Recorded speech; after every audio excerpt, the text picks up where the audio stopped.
Hi all. कैसे हो आप सब लोग? आज का चैप्टर बहुत एक्साइटिंग होने वाला है। जैसे कि आपने थंबनेल से पता लगा लिया है कि क्या चैप्टर हम इसमें इस बार पढ़ने वाले हैं इस वीडियो में। तो ज्यादा हम सस्पेंस क्रिएट नहीं करते हैं और आज हम माइक्रो इकोनॉमिक्स का सबसे एक्साइटिंग चैप्टर पढ़ने वाले हैं जिसका नाम है मेन मार्केट फॉर्म्स। ये चैप्टर बहुत एक्साइटिंग है, बच्चों को बहुत मजा आता है इसको पढ़ने में और मुझे बहुत मजा आता है इसको समझाने में। तो स्टार्ट करते हैं। I just give my short introduction. So my name is Sejal Rawal. Very very very warm welcome to all of you guys. आप यहाँ तक मेरे साथ बने हो, मैं एक्सपेक्ट करती हूँ आपने मेरी पुरानी वीडियोस भी देखी होगी। I am really really thankful. Lots of gratitude to all those guys जिन्होंने मेरा वीडियो देखा, मुझे इतना प्यार कर रहे हो आप लोग, and thank you so much. So I am your tutor. I am working in a MNC company. I'm working professional. My heart belongs to teaching. I am pursuing PhD and I cleared UGC NET. और क्या बताऊं, I am also UPSC aspirant, I am social worker. ठीक है, इतना ही है। Main तो मेरा नाम याद रखना ताकि आपको चैनल ढूंढने में प्रॉब्लम ना हो। बाकी तो ठीक है। प्लीज मुझे कमेंट सेक्शन में बताना कि आपको कैसा लगता है the way I teach, the way I explain things. कि आपको इजी लगती है, आपको डिफिकल्ट लगती है, लेट मी नो। और मैं कैसे इम्प्रूव कर सकती हूँ, बिकॉज यूट्यूब पे मतलब मैंने ज्यादा टाइम से किया नहीं ये सब। तो प्लीज मुझे अपने कमेंट के थ्रू बताना कि कैसा चल रहा है सब कुछ। ठीक है, तो आज के चैप्टर का नाम है very very important, main market forms. क्या नाम है भैया? Main market forms. अब ये मार्केट क्या होता है और फॉर्म्स यानी तो टाइप, फॉर्म्स यानी तो टाइप। अब मार्केट क्या होता है? मार्केट अपन सबको पता है, जहां हम अपनी मम्मी अपने को खींच खींच के लेके जाती है उनके काम के लिए, वो मार्केट होता है। ठीक है, बट अगर हम इकोनॉमिक्स के स्टूडेंट हैं, हम इकोनॉमिक्स की पढ़ाई कर रहे हैं, तो हम मार्केट को कैसे देखेंगे? हम मार्केट को ऐसा समझेंगे कि हमारी इकोनॉमी में दो प्लेयर है जो पूरी इकोनॉमी में कंट्रीब्यूट कर रहे, इकोनॉमी चला रहे हैं। पहले प्लेयर का नाम है प्रोड्यूसर और दूसरे प्लेयर का नाम है कंज्यूमर। ठीक है, अब प्रोड्यूसर और कंज्यूमर जहां मिलते हैं, जहां मिलते हैं उसको कहा जाता है मार्केट। क्या कहा जाता है? मार्केट। जैसे कि अब मार्केट में क्यों मिल रहे हैं? तो कंज्यूमर अपनी डिमांड लेकर आ रहा है। क्या लेकर आ रहा है? डिमांड। और प्रोड्यूसर अपना सप्लाई लेकर आ रहा है। क्या लेकर आ रहा है? सप्लाई। तो जहां पर डिमांड और सप्लाई मिलते हैं उस जगह को क्या कहते हैं? मार्केट। क्या कहते हैं? मार्केट। अब जो मैं बार बार ये वर्ड यूज कर रही हूँ, जगह, तो आप ये मत सोचना कि कोई जगह होना जरूरी है कि भाई बिल्कुल एमजी रोड के चौराहे पर जो मार्केट है वही मार्केट है। It's not like that. In today's world जहां हम ऑनलाइन पढ़ाई कर रहे हैं, ऑनलाइन सामान बुलवा रहे हैं, वहां मार्केट एक जगह हो ही नहीं सकती। मार्केट एक प्लेस, हम जगह बार बार इसलिए यूज करें क्योंकि इट्स बेसिकली जहां पर हम मिल रहे हैं। ठीक है, ओके, यहाँ हम मिल रहे हैं, बट जरूरी नहीं है कि ये कोई फिजिकल प्लेस हो। क्या जरूरी नहीं है कि ये कोई फिजिकल प्लेस हो? This can be online, this can be online. For example, अगर मैं एज अ कंज्यूमर, मेरे घर में आटा खत्म हो गया है, ठीक है, मुझे आटा चाहिए गेहूं का, मैंने ब्लिंकिट ओपन करा और मैंने वहां से ब्लिंकिट से अपने घर में आटा बुलवा लिया। तो ब्लिंकिट क्या हो गया? ब्लिंकिट वो मार्केट हो गया जहां पर प्रोड्यूसर और कंज्यूमर दोनों मिले, किसी एक प्रोडक्ट की कंज्यूमर ने डिमांड करी और प्रोड्यूसर ने वो चीज सप्लाई करी।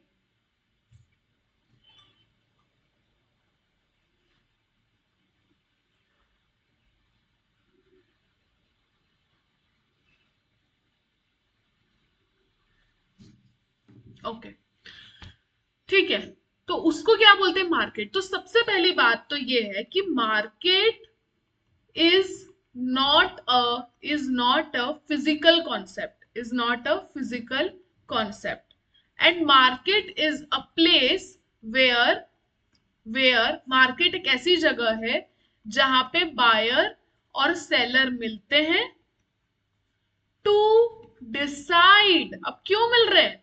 To decide the price of commodity. अब आप बोलोगे कि ये क्या बात हुई, कमोडिटी की प्राइस डिसाइड करने के लिए मिल रहा है। जेन्युइनली ऐसा नहीं होता है, बट ऐसा ही होता है। जैसे सप्लायर आया बोल रहा है कि ये गुड्स 1000 रुपए का है। मान लो वो बोल रहा है कि लेट से ये, वो कह रहा है कि ये जो भी प्रोडक्ट है, इट्स इट्स अ प्रोडक्ट, ठीक है, इट्स अ मेकअप प्रोडक्ट। तो प्रोड्यूसर कह रहा है भैया कि मैं इसका सप्लाई जो है वो 1000 रुपए में करूंगा, ठीक है। मैं गई वहां पर और मैंने बोला, मैं कौन हूँ, बायर। मैं कौन हूँ, बायर। मैं बोलूंगी भैया 1000 रुपए, 1000 रुपए बहुत है, 1000 रुपए का नहीं है ये जेन्युइनली 1000 रुपए, ये कुछ तो 1100 रुपए कुछ का प्रोडक्ट है ये। इट्स अ के beauty tint, it's costly, it is costly. तो मैं वहां गई, मैंने बोला नहीं भैया 1000 रुपए का नहीं है ये, मैं तो इसके 800 रुपए दूंगी। क्या दूंगी, 800 रुपए। अगर अगर अगर सप्लायर को जमेगा तो वो मुझे देगा, पर वरना वो नहीं देगा। अब सप्लायर का जमना ना जमना डिपेंड करता है कि वो कौन से मार्केट का हिस्सा है, कौन से मार्केट का हिस्सा है। यही तो हम आगे पढ़ने वाले हैं कि कौन कौन से मार्केट होते हैं। तो आगे जा, अभी आपको इतना समझ आया कि सबसे पहली बात कि हम टाइप्स ऑफ मार्केट पढ़ने वाले हैं। दूसरी बात, मार्केट कोई जगह नहीं होती है। मार्केट बस ऐसा एक, मान लो, a concept, market is a concept where buyer and seller met to decide the price of commodity। और बायर आता है अपनी डिमांड लेके, सप्लायर आता है अपना सप्लाई लेके, अपना प्रोडक्ट लेके। इतनी बात समझ आई। अब मेरी बात आगे सुनो। पहले हम थोड़ी बातें यहाँ डिस्कस कर लेते हैं मोटी मोटी, फिर हम बुक पे चलेंगे, ठीक है। तो मैं आपको आज पढ़ा रही हूँ कि भैया मार्केट होते हैं, ठीक है, क्या होते हैं, मार्केट होते हैं। अब मैं बोल रही हूं कि मार्केट के टाइप्स होते हैं। क्या होते हैं, टाइप्स होते हैं। आप बोलोगे ठीक है, किसी भी चीज को बांटना है ना, अगर किसी भी चीज को बांटना है तो उसका कोई ना कोई आधार होना चाहिए। आधार को इंग्लिश में बोलते हैं बेसिस होना चाहिए। किस बेसिस पे आपने बांटा। फॉर एग्जाम्पल, अगर मैं कहूं कि मैं I am a girl and there is a boy, I am a girl and there is a boy, तो कोई तो बेसिस होगा ना कि okay I have, let's say for example, my hormones are different, my look is different, the ornaments I am wearing. तो मुझे देख के आप बोल सकते हो कि दैट या Sejal ma'am is a girl. Where as if a boy comes up, उसका ड्रेसिंग अलग होगा, उसका हेयर स्टाइल अलग होगा, उसका हार्मोनल सब कुछ डिफरेंट होगा, तो you can make a difference. But आपके पास कुछ आधार होना चाहिए ना, जैसे आपने जज किया कि ओके सेजल मैम के, okay she has a long hair, she is wearing a ring in her hand, and उनका आवाज थोड़ा पतला है। यूजुअली मैन हैव दिस, उनका एडाम सेप्पल ग्रो हो जाता है ना, तो यहाँ वॉइस, सो द वॉइस जो आपने जज करा। तो मार्केट कौन सा है उसके भी कुछ आधार है। मतलब मार्केट को किन आधार पर बांटा, तो सबसे पहला है nature of commodity. Nature of commodity, कि जो माल उस बाजार में मिल रहा है उसका नेचर कैसा है, ठीक है। दूसरी बात, एंट्री। और तीसरी बात, एग्जिट। क्या उस मार्केट में एंट्री लेना इजी है, क्या उस मार्केट से एग्जिट लेना इजी है, ठीक है। फिर उसके बाद nature of commodity, entry, exit, इन सब के बेसिस पे क्या हुआ, हमने मार्केट को अलग अलग पार्ट्स में बांटा। कौन से है वो अलग अलग पार्ट्स, वो मैं आपको अभी बताने वाली हूँ। हाँ, इसमें एक और लिखो, साइज ऑफ पॉपुलेशन, ठीक है, कि पॉपुलेशन कितनी है उस सामान को खरीदने वाली। अब हमने, अब ध्यान से सुनो, अब हमने मार्केट को कितने टाइप में बांटा। तो सबसे पहला आता है मोनोपोली मार्केट। देखो ये चैप्टर ना, जितना कॉम्प्लिकेटेड मैं कर सकती हूँ उतना कॉम्प्लिकेटेड हो सकता है, इट्स अप टू यू। इसको जितना कॉम्प्लेक्स करके समझोगे उतना दिक्कत आएगा। जैसे मैं इजी लैंग्वेज में समझा रही हूँ वैसे ही समझो और वैसे ही एग्जाम में लिख के आओ, so that would be simple for you guys. तो मोनोपोली हो गया भैया पहला मार्केट। अब इसका मतलब मैं आपको इतना इजी समझा दूंगी कि आपको लगेगा अरे अरे क्यों इतनी हवा बना के रखते हैं। दूसरा है परफेक्ट कंपटीशन।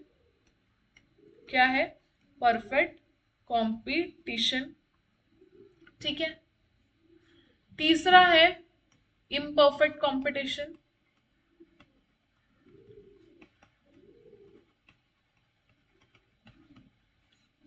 है मोनोपोलिस्टिक और फिर आएगा ओलिगोपोली। क्या आएगा? समझ गए? अब इसके मतलब अभी मैं एक एक लाइन में इसके मतलब बता रही हूँ, वो समझ लो। सबसे पहले आता है मोनोपोली। मोनोपोली का मतलब होता है, मोनोपोली का मतलब होता है एक तरफा राज। पुष्पा, पुष्पा की उसके गांव में क्या थी? मोनोपोली। मोनोपोली मतलब मार्केट में अगर मेरी मोनोपोली है तो इसका मतलब ये प्रोड्यूसर ये सामान मेरे अलावा कोई और नहीं बेच सकता। इस सामान का अगर सप्लाई होगा तो वो मेरे थ्रू होगा और कोई नहीं कर सकता। अगर ऐसा है तो मतलब मेरी क्या है? मोनोपोली। मतलब मेरी क्या है? मोनोपोली। जैसे इसका एकमात्र एग्जाम्पल जो आपको मैं दे सकती हूँ वो है रेलवे। क्या है? रेलवे। रेलवे एक पूरा रेलवे एक पूरा सेक्टर, पूरा एक बिजनेस सेक्टर गवर्नमेंट के अंडर आता है। किसके अंदर आता है? गवर्नमेंट के अंदर। तो क्या मैं कह सकती हूँ कि गवर्नमेंट की रेलवे पर क्या है? मोनोपोली है। क्या मैं कह सकती हूँ? हाँ, मैं कह सकती हूँ।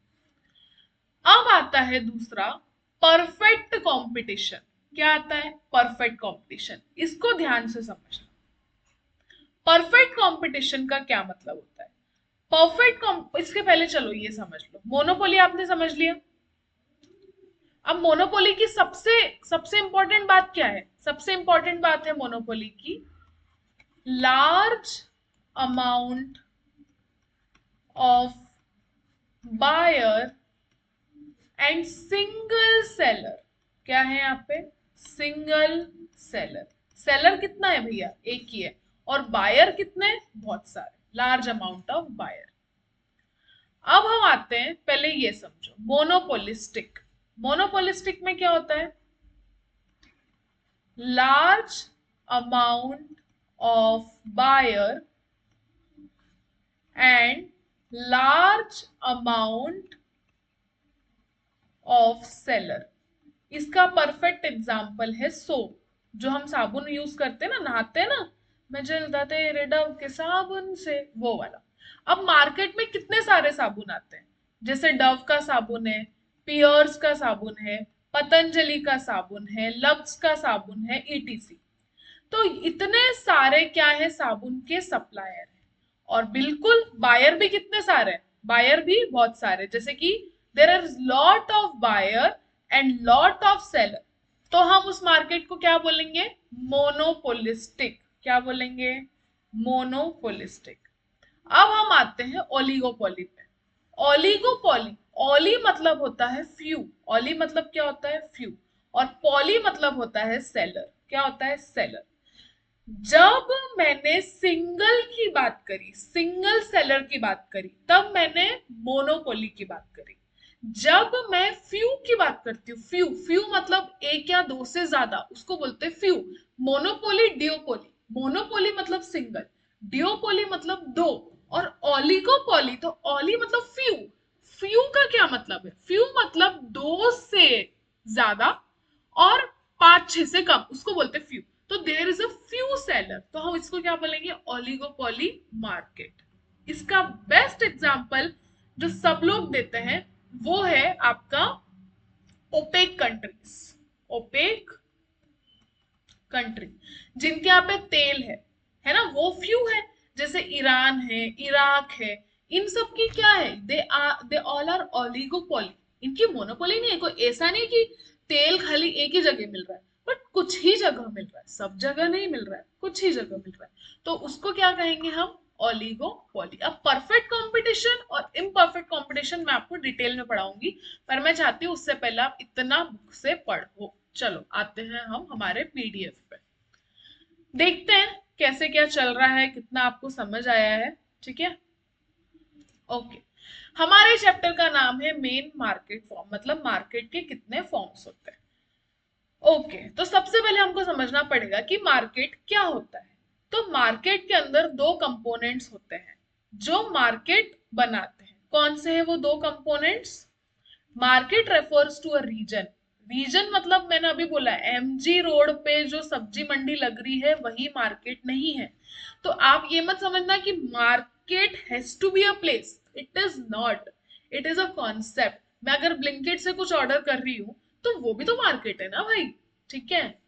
तो मार्केट एक ऐसा रीजन जहां पर बायर और seller of a commodity are in contact with each other to effect the price and sale of the commodity. एक है जो परचेस करने आया है, एक है जो सेल करने आया है, और जिस जगह पर बायर और सेलर आए हैं उसका नाम है मार्केट। तो मार्केट अगर किसी भी जगह को बोलना है तो सबसे पहले तो एरिया, एरिया मतलब market is not related to any particular place, बहुत बार समझा चुकी हूँ। It spread over an area, the area become point of contact. Buyer और सेलर होना चाहिए, कमोडिटी होना चाहिए और कंपटीशन होना चाहिए, एक तरफा नहीं। अभी कंपटीशन क्यों लिखा है वो मैं आगे बताऊंगी। अब हमने मार्केट को किन आधार पर बांटा? मैंने बोला था ना हमने मार्केट को कुछ आधार पर बांट रखा है, तो कौन से हैं वो आधार? सबसे पहले number of buyer and seller. अभी जैसे मैंने आपको मोनोपोली पढ़ाया, तो मोनोपोली में एक ही सेलर है। तो अगर अगर मुझे मार्केट को बांटना है तो मैं ये देख सकती हूँ कि वहां पे कितने नंबर ऑफ बायर है और कितने नंबर ऑफ सेलर है। दूसरा, कमोडिटी का नेचर कैसा है? जैसे क्या वो एक टूथपेस्ट है, क्या वो कमोडिटी टूथपेस्ट है या सोप है? अगर वो टूथपेस्ट और सोप है तो डेफिनेटली उसके क्या होंगे, बहुत सारे सेलर होंगे। डेफिनेटली उसके क्या होंगे, बहुत सारे सेलर होंगे, ठीक है। Number of buyer and seller, nature of commodity, freedom of movement of firm. अगर वो फर्म क्या इजीली एंट्री ले सकती है, क्या इजीली एग्जिट ले सकती है, उसको बोलते हैं मूवमेंट। मूवमेंट में क्या आता है, एंट्री और एग्जिट। देखो, मुझे, मेरे पास बहुत पैसा है, मैं चाहती हूँ कि मैं रेलवे खोलूं। क्या खोलूं, रेलवे। क्या ये पॉसिबल है? क्या मेरे लिए पॉसिबल है कि मैं रेलवे ओपन करूं? नहीं कर सकती, क्योंकि रेलवे ओपन करने की एंट्री बहुत मुश्किल है, मुझे अलाउ ही नहीं करेगी गवर्नमेंट, मुझे अलाउ ही नहीं करेगी, तो मैं कैसे खोलूंगी एंट्री, कैसे करूंगी एंट्री, ठीक है। और फिर exit, exit of the firm, then price will be step in the market. How if there are restriction on entry of new firm, exit of old firm? अब मान लो कि चलो मैं एंट्री नहीं कर सकती, पर क्या गवर्नमेंट आज हाथ खड़े कर सकती है कि कल से रेलवे में नहीं चलाऊंगा, कोई और देख लो? अरे ऐसे थोड़ी होता है, no one will going to allow. तो आपके बिजनेस में क्या एंट्री इजी है, क्या एग्जिट इजी है, उसके बेसिस पे मार्केट बटेगा। फिर knowledge of market condition.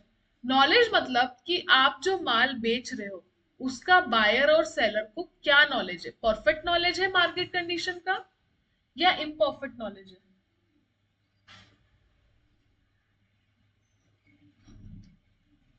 Knowledge of market condition. फिर आता है mobility of goods and factors of production. Factors of production क्या होता है, लैंड, लेबर, कैपिटल और एंटरप्रेन्योर। तो क्या हम हमारे सामान को इजीली मूव कर सकते हैं, मतलब वो सामान इजीली मूव हो सकता है या नहीं, उसको बोलते हैं मोबिलिटी ऑफ गुड्स। तो जैसे फॉर एग्जाम्पल चाय पत्ती है, ठीक है, वो कहाँ उग रही है, मान लो आसाम में कोई चाय पत्ती उग रही है, तो अगर मुझे उसको यहाँ पर लाना है, कहाँ लाना है, एमपी में लेकर आना है, तो क्या मेरा गुड्स मूवेबल है, क्या मैं उसको इजीली ट्रांसपोर्ट कर सकती हूँ? उसके बेसिस पर भी हमने मार्केट को बांटा है। When the factors of production can move freely from one place to another, then a uniform price prevail in the market. However, if there is no mobility of goods and factors, then ठीक है, okay, समझ गए। अब forms of market. Forms of market, एक होता है perfect competition, एक होता है इम्परफेक्ट कंपटीशन। इम्परफेक्ट के अंदर ये तीन टाइप आते हैं जो मैं आपको मोनोपोली, मोनोपोलिस्टिक और ओलिगोपोली, ये मैं आपको समझा चुकी हूँ। मोनोपोली का मतलब होता है सिंगल, सिंगल सेलर। मोनोपोलिस्टिक का मतलब होता है मल्टीपल बायर एंड सेलर, और ओलिगोपोली का मतलब होता है few seller and multiple buyer, ठीक है। अब आते हैं परफेक्ट कंपटीशन। परफेक्ट कंपटीशन कैसा मार्केट है? परफेक्ट कंपटीशन का मतलब होता है एक ऐसी सिचुएशन जहां पे लार्ज नंबर ऑफ बायर हैं and seller are dealing in homogeneous product. मुझे एक बात बताओ, होमोजीनियस मतलब क्या होता है? होमोजीनियस का मतलब है कंप्लीटली सेम, कंप्लीटली सेम, कोई डिफरेंस नहीं होना चाहिए, उसको बोलते हैं होमोजीनियस। तो अगर मैं कोई माल बेच रही हूँ, जैसे मेरी शॉप का नाम है SR जनरल स्टोर और एक और शॉप है उसका नाम है TR जनरल स्टोर, ठीक है? अगर हम दोनों सेम सामान बेच रहे हैं, सेम सेम का मतलब एकदम same to same, there is no change in quantity, no change in quality, कुछ भी नहीं है, तो मुझे एक बात बताओ, क्या ऐसा हो सकता है कि मैं 10 रुपए में बेचूं और ये 20 रुपए में बेचे? क्या ये पॉसिबल है? नहीं। तो यहाँ पर प्राइस कोई एक सेलर नहीं डिसाइड करता, यहाँ पर इंडस्ट्री प्राइस डिसाइड करती है। कौन प्राइस डिसाइड करती है? इंडस्ट्री। और यहाँ पर इंडस्ट्री होती है प्राइस मेकर। क्या होती है? Price maker. और फर्म्स, ये जो छोटी छोटी SR फर्म, TR फर्म, ये है प्राइस टेकर। कौन है ये? Price taker. अब ये आगे जाके आपको आएगा, इसलिए अभी समझ लो। इंडस्ट्री प्राइस मेकर है और फर्म्स प्राइस टेकर है, क्योंकि एक फर्म अकेले प्राइस डिसाइड नहीं कर सकती। अगर SR 10 रुपए में बेच रहा है, TR 20 रुपए में बेच रहा है, तो कोई TR से माल खरीदेगा? नहीं खरीदेगा। तो अब देखते हैं कि परफेक्ट कंपटीशन में क्या होता है। परफेक्ट कंपटीशन एक्चुअल में आपको कभी देखने को नहीं मिलेगा, क्योंकि कभी ऐसा नहीं होता कि होमोजीनियस गुड्स बिक रहे हो दो सेलर के बीच में। इसलिए यहाँ पे लिखा है कि perfect competition never exist. The closest example we may see such kind of goods are wheat और राइस। व्हीट और राइस हम एक एग्जाम्पल ले सकते हैं, क्योंकि वो सिमिलर होते हैं। अगेन मैं कह रही हूँ सेम नहीं होता, क्योंकि हो सकता है किसी फार्मर ने कुछ और पेस्टिसाइड यूज किया हो, आपने कुछ और यूज किया हो, तो मैं ये नहीं बोल सकती कि वो होमोजीनियस है। क्योंकि अगर वर्ड होमोजीनियस यूज हो रहा है तो मतलब बिल्कुल एग्जैक्टली सेम होना चाहिए उस चीज को, तभी आप होमोजीनियस वर्ड यूज कर सकते हो। समझ आया? तो ये कभी एग्जिस्ट नहीं करता। बाकी हम समझने के लिए व्हीट और राइस का एग्जाम्पल ले सकते हैं। अब पर फीचर्स क्या है परफेक्ट कंपटीशन के, मतलब परफेक्ट कंपटीशन कैसा दिखता है? तो सबसे पहले वहां पे लार्ज नंबर ऑफ बायर और सेलर होते हैं, वहां पर होमोजीनियस प्रोडक्ट होता है, वहां पे फ्रीडम ऑफ एंट्री और एग्जिट होती है। तुम कभी भी आके दुकान खोल लेना, कभी भी बंद करके चले जाना, ना तुम्हें कोई रोकेगा। आने के लिए आओ तो वेलकम, नहीं आओ तो भीड़ कम, जाना हो तो जाओ, आना हो तो आओ, कोई तुम्हें परफेक्ट कंपटीशन में नहीं रोकेगा। समझ गए? तो देर इज नो एंट्री और एग्जिट बैरियर। आगे बढ़ो।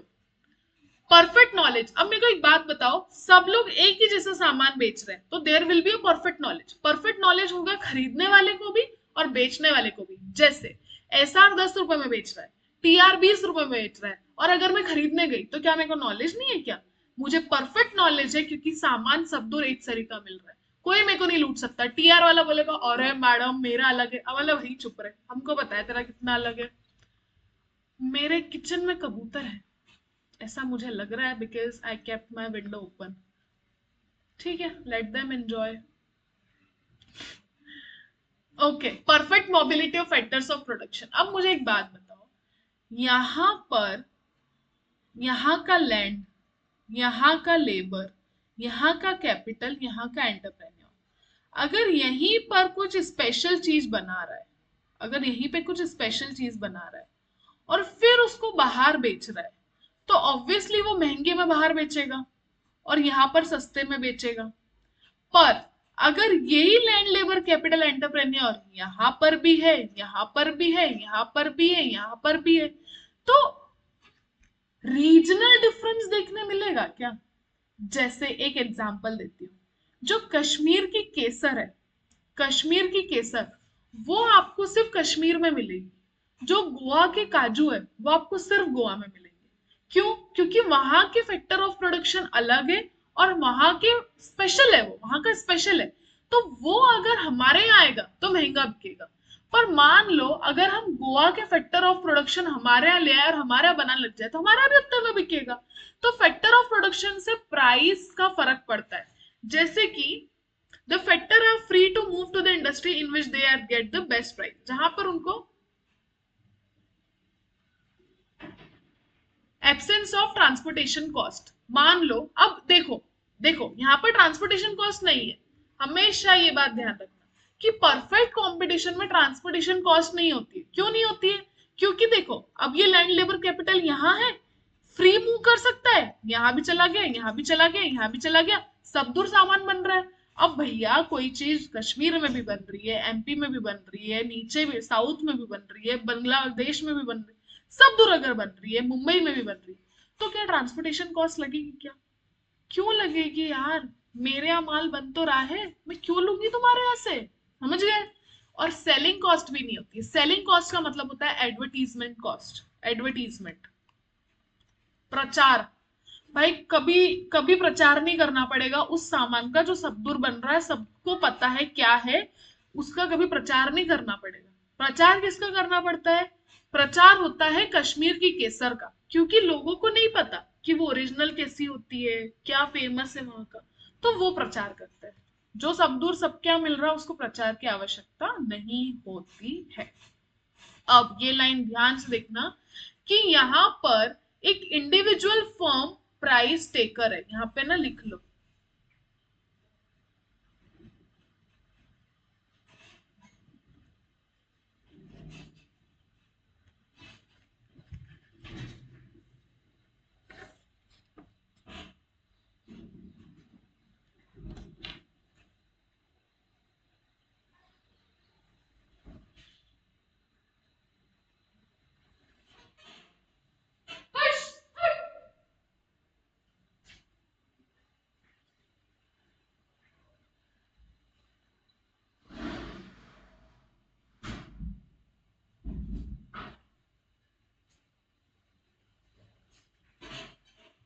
आई was right.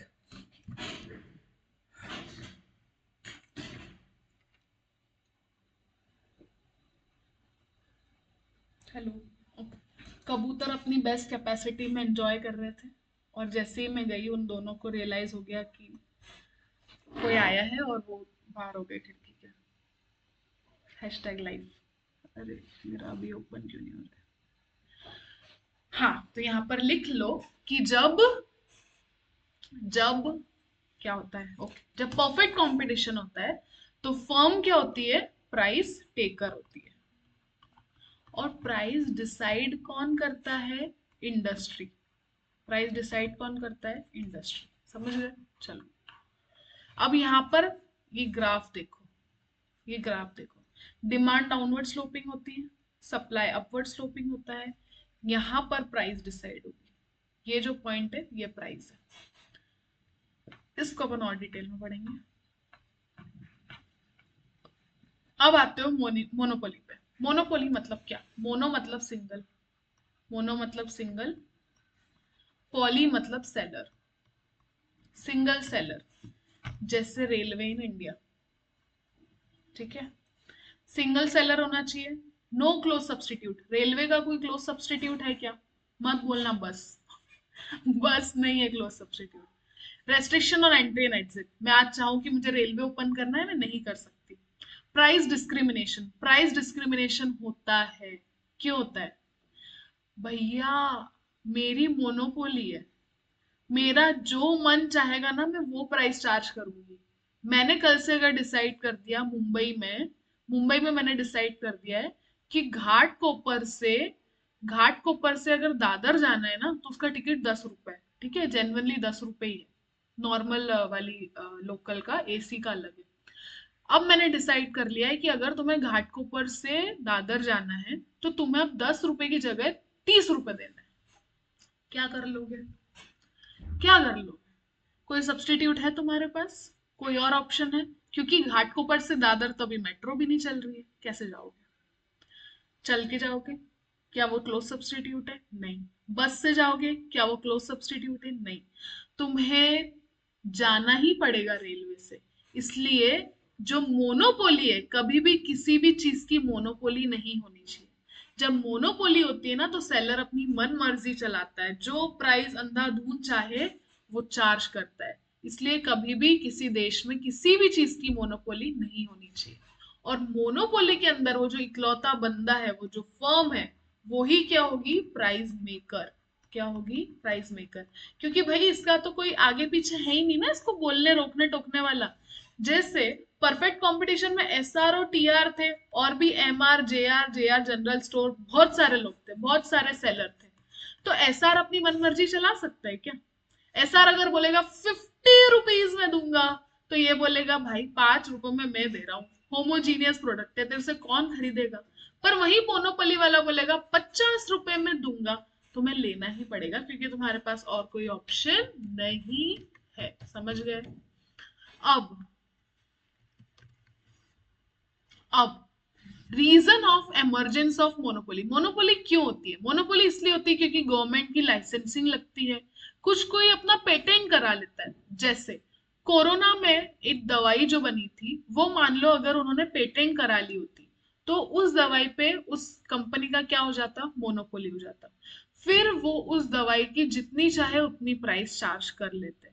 Cartel. Under cartel, some firm retain their individual identity but coordinate their output and pricing policy in order to, जैसे ओपेक। ओपेक क्या है? ओपेक ऐसी कंट्रीज है जहां पर ऑयल मिलता है, ठीक है, वहां पर ऑयल मिलता है, तो वो भी एक तरह का मोनोपोली है। बट वहां पे देखो फ्यू फ्यू सेलर है, फ्यू सेलर है, बट सबने मिलके क्या बना लिया है, ग्रुप बना लिया, सबने मिलके ग्रुप बना लिया। और फिर वो बोलते हैं कि भैया हम जैसा डिसाइड करेंगे वैसा ही प्राइस चलेगा, ठीक है। Control on raw material. अगर कुछ रॉ मटेरियल ऐसा है, जैसे फॉर एग्जांपल साउथ अफ्रीका में जो 80% है वर्ल्ड का डायमंड प्रोडक्शन साउथ अफ्रीका में होता है। साउथ अफ्रीका में वर्ल्ड का 80% डायमंड बनता है। क्यों बनता है भैया? क्यों मोनोपोली है साउथ अफ्रीका वालों की? तुम्हारे यहाँ डायमंड बनाने का रॉ मटेरियल है तुम्हारे यहाँ? अगर है तो बनाओ, नहीं है तो उसकी मोनोपोली है। तो कंट्रोल ऑफ रॉ मटेरियल के कारण भी क्या क्रिएट होती है, मोनोपोली क्रिएट होती है। अब इसमें डिमांड कर्व कैसा होगा? Obviously downward sloping. अभी मैं कर्व्स बाद में बताऊंगी, अभी मैं सिर्फ मीनिंग मीनिंग पे ध्यान दे रही हूँ। मोनोपोलिस्टिक क्या है? तो मोनोपोलिस्टिक कंपटीशन रेफर्स टू ऐसी मार्केट सिचुएशन जहां पे लार्ज नंबर ऑफ फर्म होती है which sell closely related, closely related, जैसे कि टूथपेस्ट, ठीक है। टूथपेस्ट के कितने सारे ब्रांड है, चलो सब बताओ तो किस किस से ब्रश करते हो, सब मेरे को कमेंट सेक्शन में बताना। कोलगेट मेरा फेवरेट दंत कांति है, प्लीज डोंट जज, yes I am old. Closeup है, ठीक है। और बताओ और क्या है? एक वो रेड, रेड कलर का कुछ नहीं ऐसा आता है, कुछ तो आता है रेड, क्या है यार, बबूल ले लो, चलो बबूल है ना। और कौन से टूथपेस्ट आते हैं? एक वो तारक मेहता का क्रेजी टूथपेस्ट भी ले लो, मुझे वो एपिसोड बहुत पसंद है। देखो अब ये इतने सारे टूथपेस्ट के ब्रांड है इतने सारे टूथपेस्ट के ब्रांड, पर मुझे एक बात बताओ, क्या ये सब अलग अलग हैं? हाँ ये अलग अलग है, क्योंकि पेप्सोडेंट में नींबू है, कोलगेट में च्यवनप्राश है, दंत कांति में चारकोल है, क्लोजअप में क्लोजअप में क्या है भैया? क्लोजअप में मुझे भी नहीं पता, क्लोजअप में कुछ तो रेड रेड आता है ना, वो है ना। बबूल में बबूल की शक्ति है, क्रेजी के साथ वो सीटी फ्री में मिलती है, तो क्रेजी सा सिटी। कवि ये कहना चाहते हैं कि सब अलग अलग हैं, किसी में नींबू की शक्ति, किसी में बबूल की शक्ति, किसी में काय की शक्ति, किसी में फलाना की शक्ति, पर एक्चुअल में ये सब क्या है? टूथपेस्ट। क्या है ये? टूथपेस्ट। तो ऐसा मार्केट जहां पर गुड्स क्लोजली रिलेटेड हो। कैसे हो? क्लोज। भैया अपन क्लोज है, सब क्लोज है, अपन एक ही अम्ब्रेला के अंदर आते हैं, अपन भले ही सब अलग अलग है। जैसे सोप, भैया एक साबुन आता है वो 800 रुपए का आता है, और एक साबुन आता है 10 रुपए का भी आता है, दोनों है तो साबुन ही ना, ठीक है। तो एग्जाम्पल क्या है? पेप्सोडेंट, पेप्सोडेंट, कोलगेट, बबूल, नीम, ये सब क्या है? मोनोपोलिस्टिक का एग्जाम्पल। अब यहाँ पर क्या होता है? लार्ज नंबर ऑफ सेलर होते हैं, प्रोडक्ट डिफरेंशिएशन होता है, प्रोडक्ट से होमोजीनियस प्रोडक्ट नहीं है, हर प्रोडक्ट में क्या है, कुछ ना कुछ डिफरेंशिएशन है कलर के बेसिस पे, क्योंकि होमोजीनियस में साइज कलर शेप सब सेम होना चाहिए, पर यहाँ पर कलर के बेसिस पे, शेप के बेसिस पे, सबके बेसिस पे डिफरेंस है। सेलिंग कॉस्ट, अब सेलिंग कॉस्ट यहाँ पर इन्वॉल्व होती है बहुत ज्यादा, सबसे ज्यादा सेलिंग कॉस्ट क्यों इन्वॉल्व होगी यहाँ पे, मुझे एक बात बताओ। अब मेरे को एक बात बताओ, मुझे एक बात बताओ, ये लोग अपना प्रोडक्ट बेच रहे हैं, पेप्सोडेंट, दंत कांति, क्लोजअप, इतने सारे ब्रांड है मार्केट में। मी एज ए कंज्यूमर, मेरे को सुबह उठ के ब्रश करना है, मेरा तो इतना ही मोटिव है कि मैं सुबह उठ के ब्रश करूं। ये सारे मिलके इतनी एडवर्टीजमेंट करेंगे, इतनी एडवर्टीजमेंट करेंगे, इतनी एडवर्टीजमेंट करेंगे कि जब मैं मार्केट में टूथपेस्ट खरीदने जाऊं तो मेरे दिमाग में जो सबसे पहले एडवर्टाइज आएगा, मैं क्या करूंगी, उसका सामान रख लूंगी। सही बात है।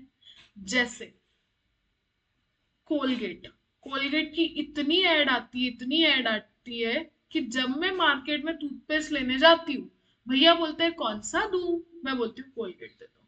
क्या बोलती हूँ, कोलगेट दे दो। तो यहाँ पर इनको बहुत ज्यादा एडवर्टीजमेंट करना पड़ता है। There is a huge selling cost involve, ताकि वो अपना सेल्स प्रमोशन, अपना एडवर्टीजमेंट कर पाए। ठीक है।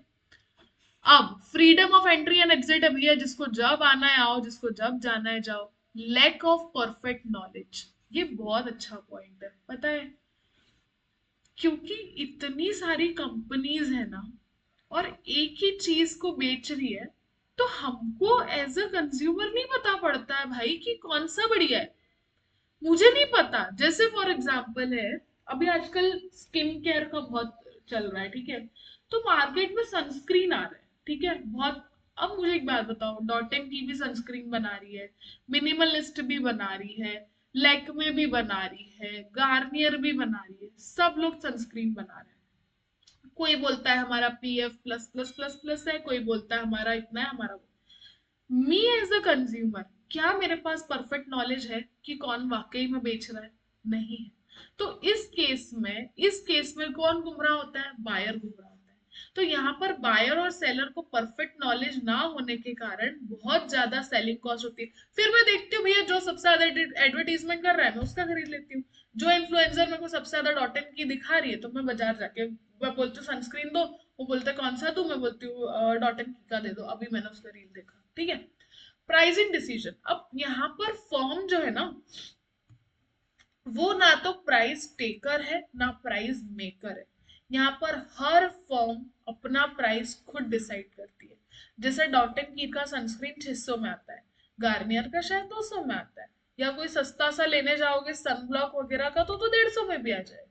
सब है क्या, सब क्या है, सनस्क्रीन है। बाकी कोई 600 का है, कोई 500 का है, कोई और महंगा ब्रांड हो कमेंट सेक्शन में प्लीज बताना, मैं इतना ही पहुंची हूँ। नॉन प्राइस डिस्क्रिमिनेशन, ठीक है, कोई प्राइस डिस्क्रिमिनेशन यहाँ पे नहीं होता, ये इसका ग्राफ है। मोनोपोली हो गया, मोनोपोलिस्टिक हो गया।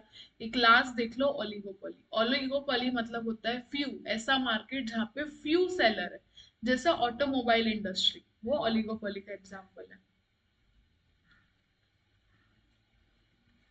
अब ओलिगोपोली, फटाफट ही ओलिगोपोली करते हैं, बाकी कल करेंगे। तो यहाँ पर फ्यू फर्म्स होती है, सब इंटरडिपेंडेंट होती है, क्योंकि फ्यू है ना, ज्यादा नहीं है, तो एक दूसरे पे डिपेंडेंट रहना पड़ता है। क्योंकि मान लो अगर अपन तीन ही है, ठीक है, एक अलग चल रहा है, एक अलग चल रहा है, एक अलग चल रहा है, तो इसका फायदा कौन उठा लेगा, बायर उठा लेगा। इसलिए अपन को तीनों को मिलके चलना पड़ेगा। इसलिए यहाँ पर क्या होता है, इंटरडिपेंडेंस होती है। ठीक है। कोई प्राइस कंपटीशन नहीं होता, क्योंकि ये 10 रुपए में बेच रहा है, ये 8 रुपए में बेच रहा है, 5 रुपए में बेच रहा है, तो फिर ये दोनों तो रोएंगे ना बैठ के। इसलिए ये आपस में डिसाइड करते हैं। बैरियर है एंट्री एग्जिट की, सेलिंग कॉस्ट यहाँ पर भी बहुत ज्यादा लगती है। सेलिंग कॉस्ट सबसे ज्यादा ओलिगोपोली में लगती है, मोनोपोलिस्टिक से भी ज्यादा यहाँ पर लगती है। चलो अब यहाँ पर कुछ कुछ बेसिस का डिफरेंस है, that will see tomorrow. If you like the video, like share comment subscribe, सबसे इंपॉर्टेंट है कमेंट करना और शेयर करना। कमेंट नहीं करोगे तो नहीं पता पड़ेगा भैया मैं कैसा पढ़ा रही हूँ, प्लीज कमेंट किया करो। Thank you, bye.